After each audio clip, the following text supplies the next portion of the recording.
Bonjour à tous. Donc, dans le cadre de cette UE informatique, vous m'avez demandé un complément d'information concernant l'outil Minecraft.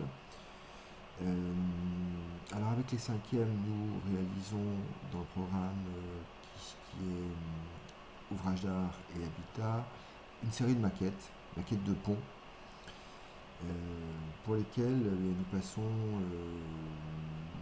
du réel au virtuel en permanence à travers des photos qu'ils doivent imprimer, mesurer, trouver l'échelle par rapport aux informations de la réalité, ensuite traduire sur papier avec une nouvelle échelle euh, sur plan, et ensuite sur maquette en 3D réellement, toujours à l'échelle. Et la dernière étape qui m'apparaît intéressante, c'est de maintenant numériser ces ponts. Alors pas avec un logiciel de 3D qui serait un peu compliqué pour les classes de 3e, de 5e, mais avec un outil qu'ils connaissent bien, qui est le jeu Minecraft. Alors pour cette année, j'avais imaginé qu'ils utiliseraient les ponts qui se trouvent à Lyon. J'ai 30 groupes de 5e, il y a 30 ponts à Lyon, donc ça tombe bien.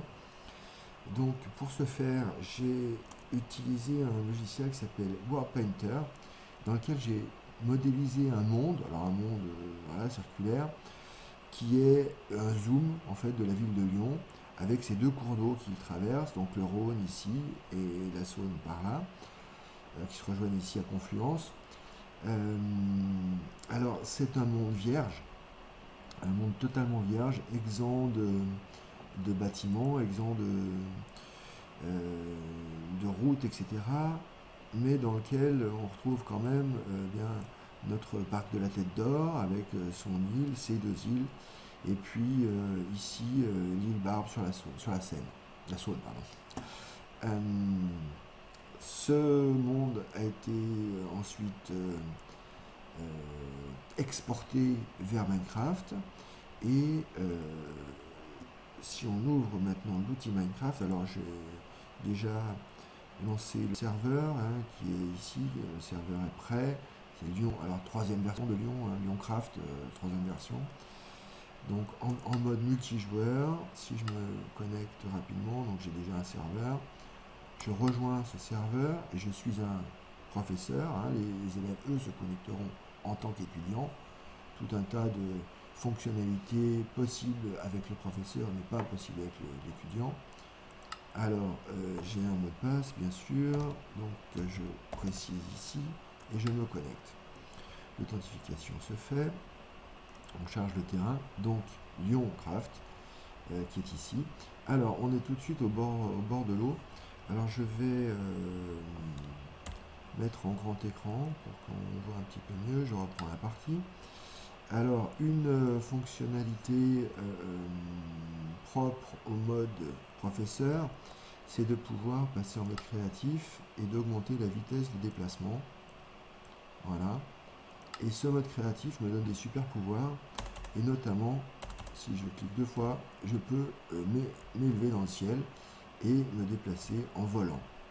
Alors, j'ai placé le long de la berge, là on se trouve sur la presqu'île, j'ai placé des poteaux, des bornes, qui sont les premières pierres de la position de certains ponts. Donc il y en a 15 sur le côté Rhône, et il y en aura 15 aussi côté Saône. Alors là, on est encore côté Rhône.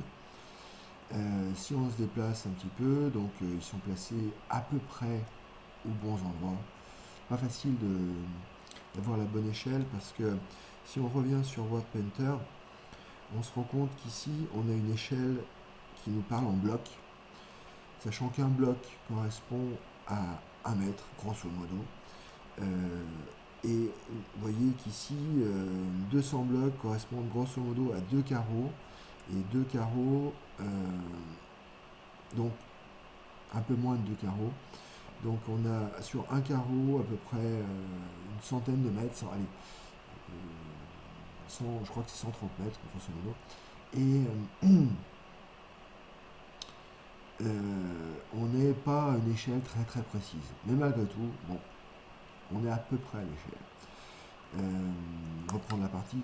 L'intérêt, c'est surtout de construire et de pas forcément d'être à une échelle aux petits oignons. Alors, si je continue à me déplacer, voilà, donc là on est toujours au bord du Rhône. Vous voyez qu'on a ici la rive gauche.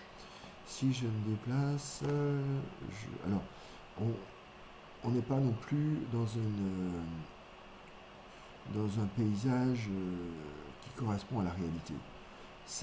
Des collines ont été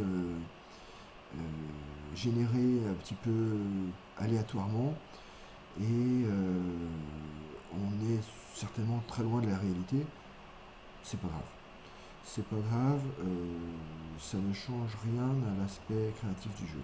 Alors là, j'ai traversé le Rhône, traversé une partie de la rive gauche, et là on arrive sur le bord du parc de la Tête d'Or, avec son lac, son île et sa végétation. Alors j'avais mis un petit peu de végétation histoire d'agrémenter le paysage. Mais le reste de la végétation s'est généré automatiquement. Alors comment ça se passe pour créer un pont? Eh bien, les élèves devront aller chercher des ressources. Alors ici, on en voit quelques-unes. Alors là, ça c'est une sorte de mine. Alors je reviens sur le sol. Une sorte de mine. Donc là, pour récupérer des matériaux, ils doivent creuser. Alors moi, je suis en mode professeur, donc je ne récupère pas de matériaux, puisque à ma disposition, moi j'ai des ressources illimitées de blocs de construction, roches, herbes, tout ce qu'on veut, pierres, etc. etc. Mais eux, les élèves, devront, je reviens voilà, devront aller chercher des matériaux, notamment de la pierre. Alors si je reviens sur le monde que j'ai créé, ici on voit, ici ce sont des mines de pierre, de cailloux, de gravier, etc. qui devront aller chercher pour réaliser leur pont. Une fois sur, reprendre la partie, une fois sur les bords de...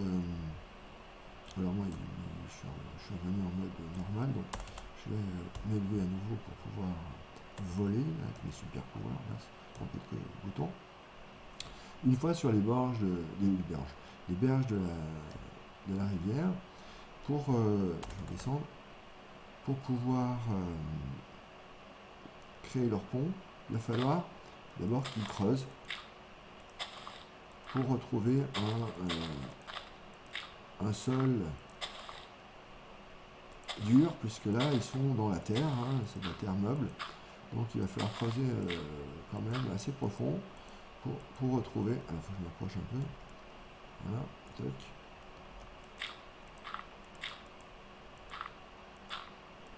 Pour retrouver un sol dur, et là on retrouve la roche, et sur cette roche ils peuvent poser leur fondation de pont. Sinon sur le terrain meuble, il risque de s'affaisser et de s'écrouler. Voilà. Donc tout est à faire. On est sur un terrain vierge. On a juste placé les premières pierres en face. Ah ben, c'est pas E, c'est... Je vais lever. Voilà, Z.